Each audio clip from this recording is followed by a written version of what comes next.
Hello, good morning. You are highly welcome to Perfect Children Academy. नमस्कार साथियों, perfect Children academy पे आपका हार्दिक स्वागत है। मेल रिप्रोडक्टिव सिस्टम के तहत पिछले लेक्चर में हम लोगों ने देखा था कि हमारा प्राइमरी सेक्स ऑर्गन क्या है। उसमें हमने देखा था कि हमारा प्राइमरी सेक्स ऑर्गन टेस्टिस है, जो हमारे बॉडी से बाहर यानी एक्स्ट्रा एब्डोमिनल कैविटी यानी पेल्विस रीजन में स्क्रोटम में स्थित होता है। उसमें हमने देखा था कि किस तरह से हमारे स्क्रोटम के अंदर जो टेस्टिस पाए जाते हैं, वो प्रत्येक टेस्टिस के अंदर जो है टेस्टिकुलर लोब्यूल होते हैं जो 250 तक होते हैं। और फिर हमने देखा था कि उस टेस्टिकुलर लोब्यूल के अंदर सेमनीफेरस ट्यूब्यूल होते हैं, और उन्हीं सेमनीफेरस ट्यूब्यूल के अंदर हमने देखा था कि स्पर्म का प्रोडक्शन हो रहा है। उसमें हमने यह भी देखा था कि सेमनीफेरस ट्यूब्यूल के अंदर किस तरह से दो तरह की सेल हमारी पाई गई थी। एक इंटरस्टिशियल सेल के बारे में हम लोगों ने बात किया था, इसमें टेस्टोस्टेरोन नाम का हार्मोन उससे सिक्रीट हुआ था। और हमने सर्टोली सेल की बात किया था। इसमें सर्टोली सेल हम लोगों ने देखा था कि किस तरह से महत्वपूर्ण रोल प्ले कर रही थी, यानी नरिशमेंट ऑफ द स्पर्म को नरिशमेंट दे रही थी। इसी के साथ AMF यानी एंटी मुलेरियन फैक्टर भी सिक्रीट कर रही थी, जिससे उल्फियन डक्ट मेल के केस में बने, मलेरियन डक्ट ना बने, क्योंकि हम जानते हैं कि दो प्रकार की डक्ट बनती हैं। तो उल्फियन डक्ट इसके अंतर्गत बनती है, वो हमने देखा था। और साथ ही साथ AMF को भी देखा था। एंटी मुलेरियन फैक्टर के अलावा हमने ABF को देखा था, anti ABP, ABF antigen androgen bounding factor को भी हम लोगों ने देखा था कि एंड्रोजन बाउंडिंग फैक्टर ने किस तरह से एस्ट्रोजन को ट्रैप किया था, और स्पर्मेटोगोनिया के माध्यम से स्पर्म का प्रोडक्शन हुआ था। तो ये सारी बातें हम लोगों ने प्रीवियस लेक्चर में बातें की हैं। यानी मेल जो प्राइमरी सेक्स ऑर्गन है टेस्टिस, उसके बारे में हम लोगों ने डिटेल बात की है। आज हम लोग उसी कड़ी को आगे की तरफ बढ़ाएंगे, और आज हम देखेंगे कि हमारा एसेसरी डक्ट क्या है, एसेसरी ग्लैंड क्या है, एक्सटर्नल जेनिटेलिया क्या है। इन सारी टॉपिक के बारे में हम लोग आज बात करेंगे। तो आइए देर न करते हुए हम सीधे चलते हैं लेक्चर की तरफ। आइए सबसे पहले हम देखते हैं कि जो हमारा एसेसरी डक्ट है वो कौन सी है। आइए उनके बारे में जानते हैं। सबसे पहले हम लोग बात करते हैं कि जो हमारी टेस्टिस है, हम लोगों ने देखा था कि टेस्टिस की 3 लेयर पाई गई थी। ट्यूनिका एल्बुजिनी, ट्यूनिका वैजिनैलिस, तो सबसे आउटर मोस्ट लेयर के बारे में हमने बात किया था। फिर हम लोगों ने ट्यूनिका इनवैजिनैलिस के बारे में बात किया था, और ट्यूनिका वैजिनैलिस के बारे में, ट्यूनिका एल्बुजिनिया के बारे में बात हम लोगों ने किया था। और आज हम लोग देखेंगे कि किस तरह से यही टेस्टिस का जो दूसरा पार्ट है ट्यूनिका एल्बुजिनिया, ये है हमारी ट्यूनिका एल्बुजिनिया। ये क्या करती है, अंदर की तरफ इन्वेजिनेट कर जाती है, और ये अंदर की तरफ इन्वेजिनेट करके हम जानते हैं कि इसी इन्वेजिनेशन से हमारा क्या बनता है भाई, यही बनता है हमारा टेस्टिकुलर लोब्यूल। ये हमारे क्या बन गए, ट्यूनिका एल्बुजिनिया के फोल्डिंग से क्या बनते हैं, टेस्टिकुलर लोब्यूल। और हम लोगों ने देखा था कि प्रत्येक टेस्टिस के अंदर 250 टेस्टिकुलर लोब्यूल बनते हैं, और प्रत्येक लोब्यूल के अंदर 1 से लेकर के 3 सेमनीफेरस ट्यूब्यूल बनते हैं, और उन्हीं सेमनीफेरस ट्यूब्यूल के अंदर हमारे स्पर्म का प्रोडक्शन होता है। तो ये हमारी हो गई ट्यूनिका एल्बुजिनिया के इन्वेजिनेशन से जो चीज़ बनी, इसका नाम है हमारा क्या है भाई, टेस्टिकुलर लोब्यूल। इसको क्या कहेंगे, टेस्टिकुलर लोब्यूल। आप इस टेस्टिकुलर लोब्यूल के अंदर 1 से लेकर के 3 तक, ये देखिए 1 से लेकर के 3 तक, हम एक यहाँ बना रहे हैं, 1 से लेकर के 3 तक जो चीज़ें पाई गई वो ये हैं हमारी सेमनीफेरस ट्यूब्यूल। तो इन्हीं सेमनीफेरस ट्यूब्यूल के अंदर हम लोगों ने पिछले लेक्चर में देखा है कि स्पर्म का प्रोडक्शन होता है। अब ये हमारी हो गई सेमनीफेरस ट्यूब्यूल। अब ये सेमनीफेरस ट्यूब्यूल जो है आगे की तरफ एक ट्यूब जैसी संरचना लेकर के बढ़ती है। इसे हम कहते हैं ट्यूबुलाई रेक्टाई। इसे हम कहते हैं ट्यूबुलाई रेक्टाई। अब हम लोग आगे की तरफ बढ़ते हैं। यह ट्यूबुलाई रेक्टाई आपस में ये जाल जैसी संरचना, ये देखिए आपस में मिल करके ये जाल जैसी, यानी इन ट्यूबुलाई रेक्टाई का एक नेटवर्क बन जाता है। इस नेटवर्क को, ये टेस्टिस के अंदर ही है, ये देखिए इस नेटवर्क को हम कहते हैं, ये जो हमारा नेटवर्क बन गया इसे हम कहेंगे रीटेड टेस्टिस। रीटेड टेस्टिस, ये जो हमारा नेटवर्क बन गया ये हो गया हमारा रीटेड टेस्टिस। तो इस तरह से हम क्या देख रहे हैं कि एक्सेसरी डक्ट में सेमनीफेरस ट्यूब्यूल से जो स्पर्म बने हैं वो रीटेड ट्यूबुलाई रेक्टाई के माध्यम से आगे की तरफ बढ़ते हैं और एक जालक बनाते हैं जिसे हम रीटेड टेस्टिस कहते हैं। अब यह देखें, अभी तक ये मामला जो है इस टेस्टिस के अंदर ही है। तो इस तरह से हम इंटरनल टेस्टिस के अंदर क्या देख रहे हैं कि हमको रीटेड टेस्टिस मिल रहा है और हमको सेमनीफेरस ट्यूब्यूल मिल रहे हैं और ट्यूबुलाई रेक्टाई मिल रहा है। यह इंटरनल टेस्टिस का एक तरह से पार्ट है। अब जब यह स्पर्म इसके अंदर आ जाएंगे, यानी यह एक जालक बन जाएगा, तब इस स्पर्म को बाहर भी तो जाना है भाई, यही तो रहना नहीं है। तो ये बाहर की तरफ जब जाएंगे तो इन्हें कौन ले जाएगा बाहर की तरफ? उनका नाम है, उस डक्ट का नाम है, देखिए यह बाहर की तरफ ये डक्ट 15 से लेकर के 20 जो है ये पतली पतली डक्ट होती हैं। ये पतली पतली डक्ट जो है क्या करती हैं, ये आपस में जुड़ जाती, इन्हीं को हम वासा इफरेंटिया कहते हैं। वासा इफरेंटिया, इफरेंट मतलब बाहर की ओर ले जाना, यानी इनको ये पतली पतली 15 से 20 जो है पतली पतली जो डक्ट होती हैं आपस में मिल जाती हैं। तो इसी शुक्राणु को, स्पर्म को इन्हीं डक्ट के माध्यम से बाहर की ओर ले जाया जाता है। तो ये हमारी हो गई वासा इफरेंटिया। अब देखिए ये वासा इफरेंटिया आगे चल करके जैसे ही आगे की तरफ बढ़ती हैं तो ये आपस में ऐसे जुड़, एक दूसरे से ये जुड़ जाती हैं। ये देखिए ये जुड़ करके और ये जुड़ करके एक संरचना बनाती हैं। इसको देखें, ये जुड़ जाती हैं तो ये हाईली क्वाड संरचना बनाती हैं। ये लगभग 6 मीटर की होती है और ये इस पूरे टेस्टिस को एक तरह से मतलब कवर करती है। ऊपरी पोर्शन, निचले पोर्शन और बीच वाले पोर्शन की तरफ कवर करती है, इसीलिए हाईली क्वाड होती है।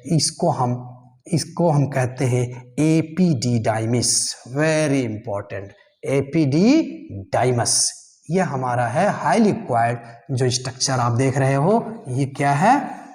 एपिडिडाइमिस। ये हमारा हो गया एपिडिडाइमिस। एपिडिडाइमिस हो गया। और यह एपिडिडाइमिस जो है पुनः आगे की यह हाईली क्वाड जो संरचना है इसकी 3 पार्ट हो जाते हैं। एक ऊपर का पार्ट, एक नीचे का पार्ट, एक बीच, सबसे नीचे और एक बीच का पार्ट। तो ऊपर वाले पार्ट को हम कैप्यूट कहते हैं या कैप्यूट एपिडिडाइमिस, कैप्यूट एपिडिडाइमिस, कैप्यूट एपिडिडाइमिस या एपिडाइमिस मेजर के नाम से भी इसको हम जानते हैं। नीचे वाला जो इसका एपिडाइमिस का बॉडी है इसको हम कार्पस कहते हैं और सबसे नीचे जब हम आते हैं यानी बीच वाले को कार्पस कहते हैं और ये नीचे वाला जिसको हम कॉडा या एपिडाइडाइमिस मेजर के नाम से भी जानते हैं। मेजर, ये मेजर हो गया, ये माइनर हो गया, सॉरी माइनर। एपिडाइडाइमिस माइनर के नाम से भी इसको जानते हैं। तो इस तरह से हम देखते हैं कि यह 3 पार्ट में बंट जाता है। अब हम लोग थोड़ा सा यहीं पे लगे हाथों इस एपिडाइडाइमिस जो अधिवृषण है इसके कार्य को भी समझ लेते हैं। तो देखिए, जैसे यह वृषण इसके अंतर्गत आता है, ये इनएक्टिव स्टेज में होते हैं, लेकिन ये काम क्या करता है? सबसे पहला काम, temporary storage of the sperm. यह स्पर्म को टेम्पोरली जो है स्टोर करता है, और आपको बताता चलूँ कि 1 मंथ तक इसका स्टोरेज होता है। यानी अगर ये इजैकुलेट नहीं हो रहे हैं तो 1 महीने तक इसके अंदर ये स्टोर रह सकते हैं। साथ ही साथ जब इसका इजैकुलेशन नहीं होगा तो ये स्पर्म जो है डिस्ट्रॉय कर जाएंगे, और डिस्ट्रक्शन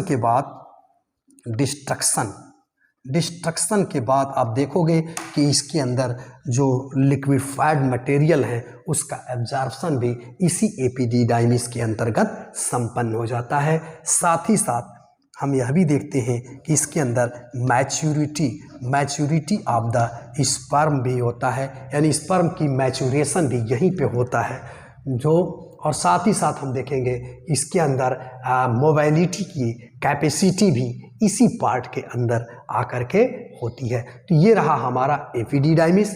इसके बाद से एपिडिडाइमिस के बाद हम जाते हैं, तो ये वाला जो पोर्शन आप देख रहे हो, ये वाला, इस एपिडिडाइमिस के बाद यह स्पर्म जो है वास डिफरेंस में चला जाता है। तो ये रहा, हम देख रहे हैं कि जो हमारा यह टेस्टिस है, यानी इंटरनल पोर्शन और एक्सटर्नल पोर्शन में, इंटरनल में हम देखें तो हमको क्या क्या मिल रहा है? सेमनीफेरस ट्यूब्यूल मिल रहे हैं, ट्यूबुलाई रेक्टाई मिल रहा है, ये सारी चीज़ें, और रेटेड टेस्टिस मिल रहा है। ये तीनों चीज़ें जो हैं इसी टेस्टिस के अंदर हैं, और टेस्टिस से बाहर की जब डक्ट को हम देखते हैं तो वासा इफरेंटिया और एपिडिडाइमिस और वास डिफरेंस, ये सारी चीज़ें निकल करके आती हैं। तो इस पे कई तरह से क्वेश्चन बनाए जाते हैं कि किस तरह से हमारा स्पर्म कहाँ से कहाँ चला। तो हम देख रहे हैं कि सबसे पहले हमारा स्पर्म बना सेमनीफेरस ट्यूब्यूल में, सेमनीफेरस ट्यूब्यूल से ये ट्यूबुलाई रेक्टाई में गया, ट्यूबुलाई रेक्टाई से यह आगे बढ़ करके रीटेड टेस्टिस में, रीटेड टेस्टिस से होकर के वासा इफ्रेंसिया में, वासा इफ्रेंसिया से एपिडिडाइमिस में, एपिडिडाइमिस से वास डिफरेंस में गया। तो इस तरह से इसको शॉर्ट में आप याद कर सकते हो। सो रवि वास डिफर है, से इसका सीक्वेंस जो है मिस्टेक होता है, तो इसको आप याद रखिएगा। तो रवि, आर से हो गया रेटेड टेस्टिस्ट, ठीक है, और वी से, रेटेड टेस्टिस के बाद आप देख रहे हो कि वी से हमारा हो जाएगा वास, और ई से हो जाएगा इफ्रेंट, वास इफ्रेंट्स, और इसके बाद से एपिडिडाइमिस और वास डिफरेंस। तो इसको थोड़ा अपने दिमाग में बैठाने के लिए रवि वास डिफर है, इसको आप याद रख सकते हैं। तो ये रहा हमारा डक्ट, यानी जो डक्ट हैं उनके बारे में हम लोगों ने बातें की। अब हम लोग इसको देखेंगे कि किस तरह से यह डक्ट जो है, ये वास डिफरेंस कैसे आगे की तरफ बढ़ करके जो हमारा यूरिनरी ब्लैडर है उससे जाकर मिलता है, और कौन कौन सी इसके अंदर ग्लैंड आती हैं, इसके बारे में हम लोग बात करेंगे।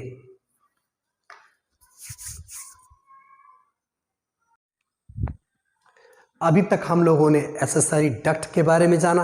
अब आइए देखते हैं कि ये एक्सेसरी डक्ट किस तरह से जाकर के यूरिनरी ब्लैडर से मिलती हैं, और उसके रास्ते में कौन कौन सी ग्लैंड मिलती हैं। तो देखिए, अभी हम लोगों ने देखा कि एक जो है ये हमारा स्क्रोटम है, इसी स्क्रोटम के अंदर हमारी टेस्टिस स्थित है, और इस टेस्टिस में हम जानते हैं कि प्रत्येक टेस्टिस में टेस्टिकुलर लोब्यूल बनते हैं, जो ट्यूनिका इन्वेजिनैलिस के इन्वेजिनेशन से बनते हैं, और प्रत्येक टेस्टिकुलर लोब्यूल में हम लोगों ने यानी देखा कि एक ओवरी एक जो है टेस्टिस के अंदर 250 टेस्टिकुलर लोब्यूल होते हैं, और प्रत्येक टेस्टिकुलर लोब्यूल के अंदर 1 से लेकर के 3 सेमनीफेरस ट्यूब्यूल होते हैं। ये बातें हमने देखा कि जैसे ये हमारी सेमनीफेरस ट्यूब्यूल है, अब ये सेमनीफेरस ट्यूब्यूल हम लोग जानते हैं कि ये आगे बढ़ करके ये क्या करती हैं, एक जालक बनाती हैं जिसे हम ट्यूबुलाई रेक्टाई कहते हैं, और ट्यूबुलाई रेक्टाई फिर ये आगे की तरफ बढ़ती हैं जिसे हम रेटेड टेस्टिस कहते हैं, और रेटेड टेस्टिस के बाद ये हमने देखा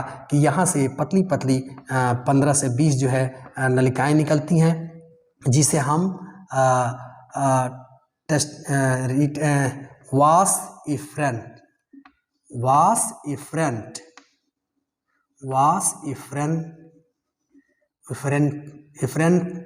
एफरेंट कहते हैं। और फिर ये वास एफरेंट आपस में मिलकर चली जाती हैं और ये हम जानते हैं कि एपिडिडाइमिस बनाता है। और एपिडिडाइमिस जो है फिर ये आगे चल करके वास डिफरेंस की तरफ जाता है। तो ये हम लोगों ने देखा कि ये सारी डक्ट हैं। ये इस तरह से फिर वास डिफरेंस। अब देखें ये जो हमारी यूरिनरी ब्लैडर है इसके पीछे इधर से घूम करके आता है और ये घूम इधर से भी आप देखेंगे ये घूम करके आएगा। तो घूम करके आने पे हम देखें सबसे पहले इसको ये एम्पुला बनाता है या ये फूला हुआ एक भाग होता है। अब एम्पुला से यहाँ से एक साथ मिलता है एसेसरी। सबसे पहली जो हमारी ग्लैंड मिलती है एसेसरी ग्लैंड, एसेसरी ग्लैंड। तो पहली जो एसेसरी ग्लैंड मिलती है, यानी एक तरह से इसको दिमाग में बैठाएंगे कि ये बाराती हैं, यहाँ से चले जा रहे हैं, थके मादे हैं, तो इनको इस्माइल से स्वागत करने वाली पहली ग्लैंड मिलेगी जिसको हम कहेंगे सेमाइनल वेसिकल। सेमाइनल वेसिकल, ये सेमाइनल वेसिकल के साथ मिलेगा। जैसे ये सेमाइनल वेसिकल मिलेगी फिर ये एक ये सेमाइनल वेसिकल और ये डक्ट मिल करके आपस में एक डक्ट बनाती हैं यहाँ पे, जिसको हम कहते हैं इजैकुलेटरी डक्ट, इजैकुलेटरी डक्ट। अब ये इजैकुलेटरी डक्ट से आगे की जब ये दोनों जा करके खुलती हैं तो एक और ग्लैंड मिलती है जिसे हम प्रोस्टेट ग्लैंड कहते हैं। प्रोस्टेट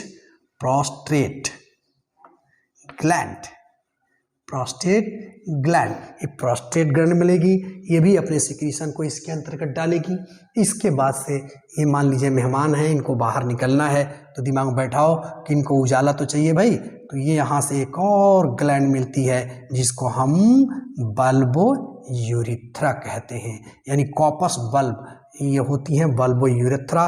और इस तरह से हम देख रहे हैं कि इस यूरेथ्रा के अंदर ये सीमन भी आकर के अंदर इंटर कर जाता है।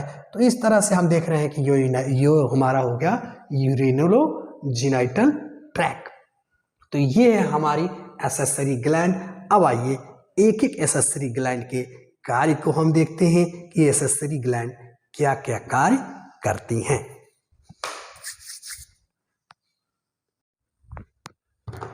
अब आइए हम आगे बढ़ते हैं।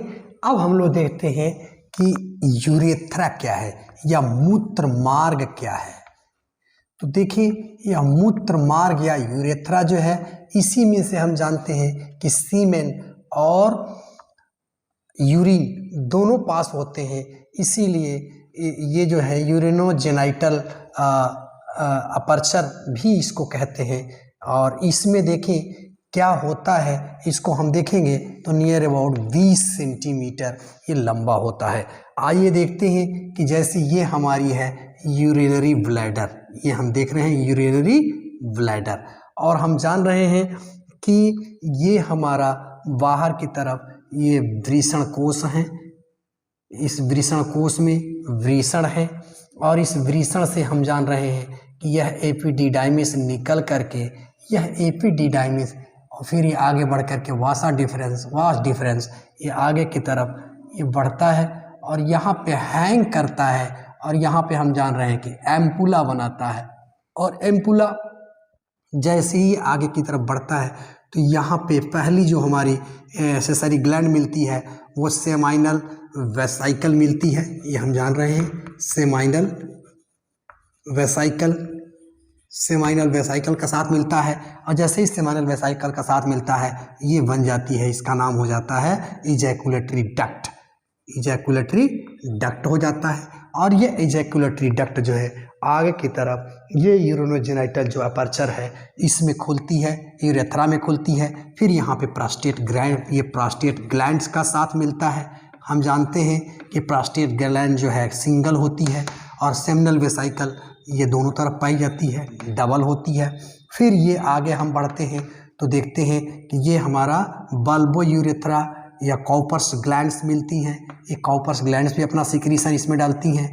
प्रोस्टेट ग्लैंड का सिक्रीशन है, सेमिनल वेसिकल का सिक्रीशन है और यूरिन भी इसी से पास हो रहा है। तो इस तरह से यह एक हमारा ये मूत्र मार्ग बन जाता है। इसको हम कहते हैं यूरिनोजेनिटल ट्रैक। ये यूरिनोजेनिटल ट्रैक है और इसकी ओपनिंग को हम यूरिनोजेनाइटल अपर्चर या यूरिनोजेनाइटल मेटस के नाम से जानते हैं। अब हम लोग यहाँ देखते हैं कि ये जो है यूरेथ्रा 3 पार्ट में बढ़ जाती है, क्योंकि यहाँ प्रोस्टेट ग्लैंड भी है, सेमिनल वेसिकल है और कॉपर्स ग्लैंड्स भी है, तो 3 पार्ट में बढ़ जाता है।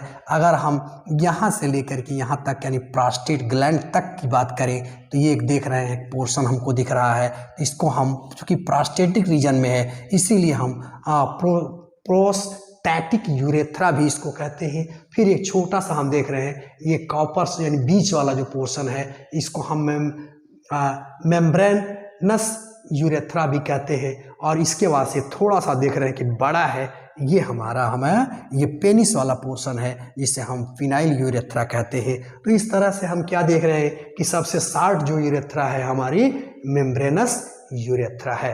अब हम लोग इसके बाद पेनिस को देख लेते हैं। पेनिस के बाद तब हम लोग जो है बात करेंगे जो एक्सेसरी ग्लैंड हैं उनके बारे में बात करेंगे।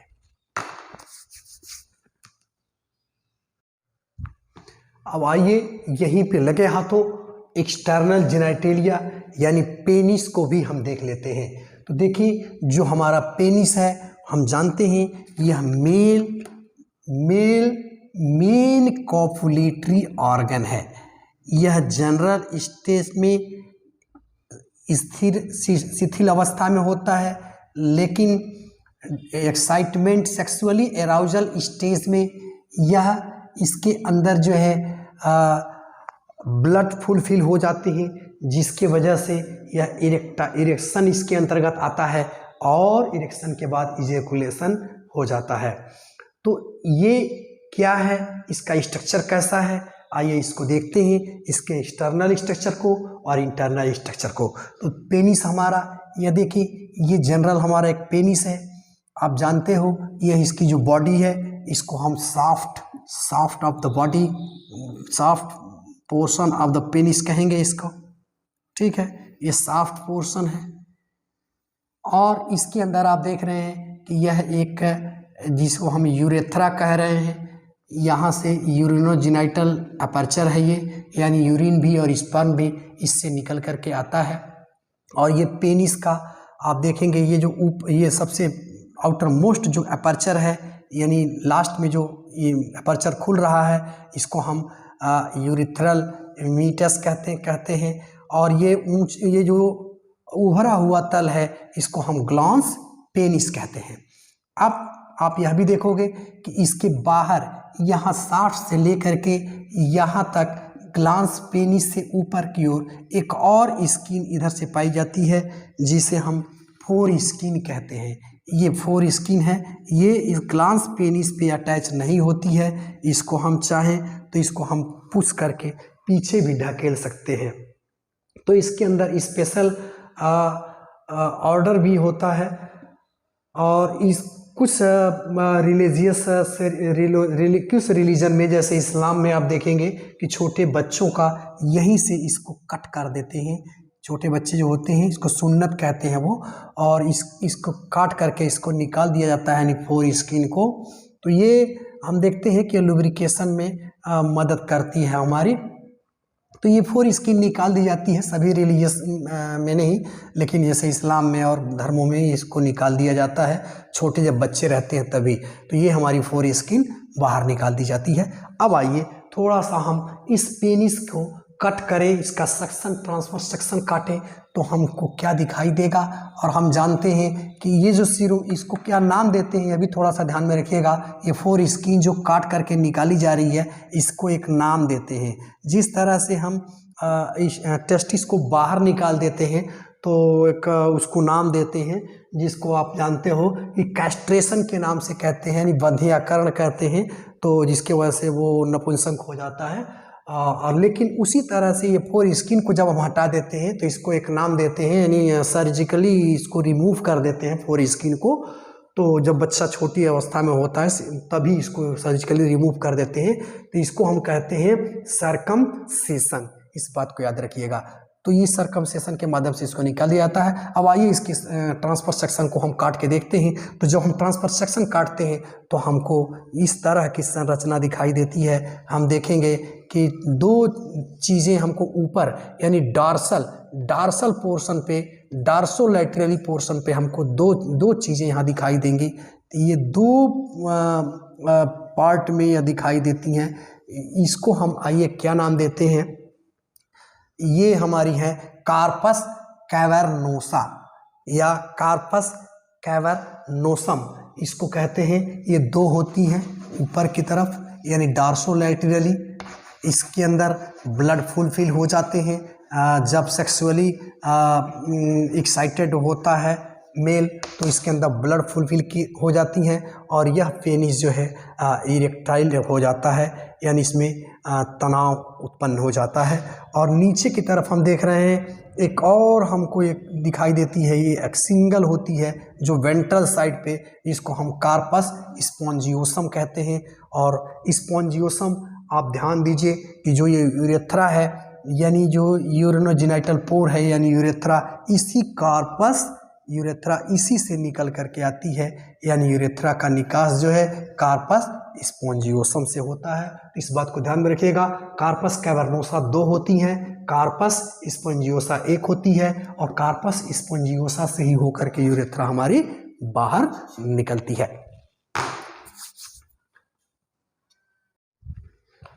अब आइए मेल एक्सेसरी ग्लैंड को कंपैरेटिवली देख लेते हैं। हम लोगों ने देखा कि किस तरह से पहला जो एक्सेसरी ग्लैंड हमारी रही वो हमारी सेमाइनल वेसिकल, फिर वो डबल थी, फिर हमने देखा प्रोस्टेट ग्लैंड थी वो सिंगल थी, और बाद में बल्बो यूरेथ्रा या काउपस ग्लैंड्स के बारे में हम लोगों ने देखा। अब आइए इसको हम लोग कंपैरेटिवली थोड़ा समझने की कोशिश करते हैं कि किसका क्या रोल है। देखिए सबसे पहले हम सेमाइनल वेसिकल की बात करते हैं तो आप देखते हैं कि ये काफ़ी महत्वपूर्ण ग्लैंड है। 60 से 70% तक जो है इसका कंट्रीब्यूशन होता है स्पर्म के निर्माण में। ये वहाँ पे अपना सिक्रीशन डालती हैं 60 से 70% तक। अब इसमें रहता क्या है, सबसे पहले इसमें शुगर आती है, क्योंकि जो स्पर्म थके हारे आ रहे हैं उनको एनर्जी की रिक्वायरमेंट है, इसीलिए इनको नरिशमेंट प्रोवाइड कराती हैं। और विशेष करके शुगर जो होता है वो फ्रक्टोज होता है। फ्रक्टोज यानी फलों वाला शुगर इसको मिलता है और इसका नेचर जो है अल्कलाइन होता है। 7.4 इसका pH होता है। यह एलोइस होती है और विस्कस होती है। और इसको देखेंगे मेन इसके अंदर सेमिनल वेसिकल के अंदर क्लॉटिंग प्रोटीन निकलती है जो स्पर्म को क्लॉट करने में मदद करती है, जिसको हम फाइब्रोनेजिन या प्रोस्टाग्लैंडिन के नाम से जानते हैं। यह स्पर्म जो आ रहा है उसके क्लॉटिंग में महत्वपूर्ण रोल प्ले करती हैं। ये हमारी है सेमिनल वेसिकल। अब हम आते हैं दूसरा, हमारी जो ग्लैंड मिलती है वो सिंगल होती है। आप जानते हैं ये सेमिनल वेसिकल डबल होती है। इसके पहले अभी हम लोगों ने देखा है ये प्रोस्टेट नाम की जो ग्लैंड है ये 20 से 25% तक इसका कंट्रीब्यूशन है। और इसमें आप देखेंगे कैल्शियम, फास्फोरस, इस तरह के चीज़ें इसके अंतर्गत आती हैं। और विशेष रूप से इसमें फाइब्रोलाइसिन नाम का डीक्लॉटिंग फैक्टर पाया जाता है। ये प्रोटीन करता क्या है, जो ये स्पर्म क्लॉट हो गए हैं इनको डीक्लॉट करता है ताकि आगे जो है ये यूरिनोजेनिटल ट्रैक्ट में स्पर्म जो है तेजी के साथ प्रवाहित हो सके। तो ये डीक्लॉटिंग का काम करता है, ये क्लॉटिंग का काम करता है स्पर्म के। इस बात को ध्यान रखिएगा। कभी कभी ये प्रोस्टेट ग्लैंड जो है सेल कर जाती है, इन्फ्लेमेशन आ जाता है, तो एक बीमारी हो जाती है जिसको हम प्रोस्टेटिस कहते हैं। अब देखेंगे ये सेमाइनल, इसके अंदर एक और चीज़ निकल के आती है, सेमाइनल प्लाज्मिन प्रोटीन भी इसके अंतर्गत पाए जाते हैं जो एक्ट एज एंटीबायोटिक की तरह से काम करते हैं। यानी जो हमारा स्पर्म है वो उसको नष्ट ना कोई कर पाए, क्योंकि वो मैच्योरिटी के बाद स्पर्म बनते हैं तो हमारी बॉडी जो है WBC वगैरह इसको फॉरेन पार्टिकल समझ करके डिस्ट्रॉय ना कर दे। इसीलिए इनके सेफ्टी के लिए सेमिनल प्लाज्मिन प्रोटीन निकलता है जो एक्ट एज एंटीबायोटिक, यानी इस स्पर्म को बचा के आगे की तरफ प्रवाहित कराता है। और साथ ही साथ ये जो अल्कलाइन मीडियम है, यह अल्केनिटी जो है हम जानते हैं कि यूरिनरी ट्रैक से जो यूरिन निकल के आ रहा है उसका नेचर एसिडिक होता है, तो एसिडिक नेचर जो है स्पर्म को किल कर सकते हैं, इसीलिए इसको अल्कलाइन बना करके यानी एसिडिक नेचर को न्यूट्रलाइज करता है और इसको पासेज देता है आगे की तरफ प्रभावित होने में। ये हमारा प्रोस्टेट ग्लैंड है, ये काफ़ी महत्वपूर्ण रोल प्ले करता है। तीसरी ग्लैंड हमारी अभी हम लोगों ने देखा, इसको हम कॉपर्स ग्लैंड या बल्बो यूरेथ्रा कहते हैं।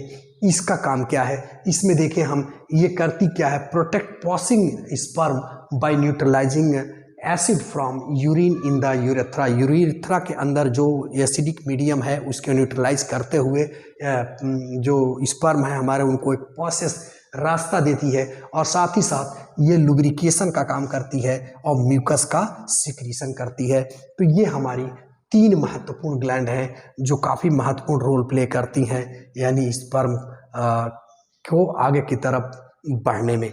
अब हम लोग आइए देखते हैं कि स्पर्म हमारा किस तरह का दिखता है। अब आइए आगे बढ़ते हैं, हम देखते हैं सीमेन क्या है। सीमेन देखिए, mixture of sperm plus seminal fluid, यानी जो हमारा स्पर्म है और सेमिनल फ्लूइड, विशेष रूप से हमने देखा सेमाइनल वेसिकल, प्रोस्टेट ग्लैंड और कॉपर्स ग्लैंड, इनके सिक्रीशन जब आकर के स्पर्म के अंदर मिल जाते हैं तो इसको हम सीमेन कहते हैं। अब हम लोग देखेंगे कि जो एवरेज सीमेन है, जो एवरेज इसका वॉल्यूम है क्या होना चाहिए। एक नॉर्मल मेल में इसका वॉल्यूम क्या होना चाहिए, generally 2.5 to 5 ml from sperm count of, अगर 2.5 से लेकर के 5 ml हम स्पर्म के अंदर काउंट करें तो मतलब सीमेन में हम स्पर्म को काउंट करें तो देखते हैं कि 200 से लेकर के 300 मिलियन स्पर्म शुक्राणु उसके अंतर्गत पाए जाते हैं, या नॉर्मल रेंज है। लेकिन जब नॉर्मल रेंज से या डिस्टर्बेंस इसके अंतर्गत उत्पन्न होगा तो हम देखते हैं, अगर मोटे रूप में देखें तो 60% should be normal shape and size, यानी फर्टिलाइजेशन के लिए यह जरूरी है कि जितने भी स्पर्म हैं उसका 60% जो है नॉर्मल शेप और साइज उसकी होनी चाहिए। और फिर उसमें हम देखते हैं कि इस 60% का 40% जो है 60% का 40% के अंतर्गत मोटिलिटी होनी चाहिए, यानी गतिशीलता होनी चाहिए, तभी जाकर के वह फर्टिलाइजेशन के लिए कैपेबल होगा।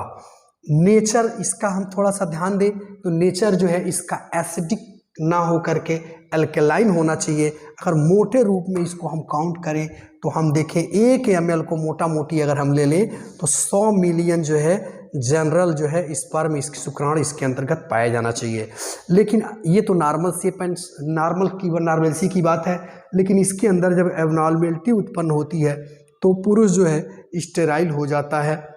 जैसे एक टर्म है ओलिगोस्पर्मिया, इसमें आप देखेंगे कि लेस देन जो है 20 मिलियन स्पर्म काउंट इसके अंतर्गत पाया जाता है, तो वहाँ पे प्रॉब्लम क्रिएट होती है। इसी तरह से टेराटोस्पर्मिया, इसमें आप देखेंगे कि स्पर्म की शेप जो है डिस्टर्ब हो जाती है। इसी तरह से आस्थेनसोस्पर्मिया, इसके अंतर्गत देखेंगे स्पर्म की मोटिलिटी जो है डिस्टर्ब हो जाती है।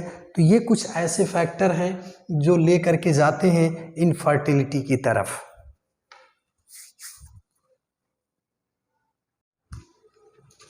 अब आइए एट द लास्ट हम लोग स्ट्रक्चर ऑफ स्पर्म देखते हैं। स्ट्रक्चर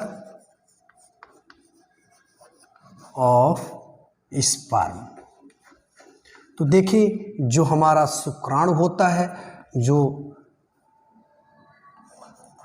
शुक्राणु है, स्पर्म है, उसका स्ट्रक्चर आप देखेंगे तो इसमें मुख्य रूप से 3 पार्ट आपको देखने को मिलेंगे, हेड,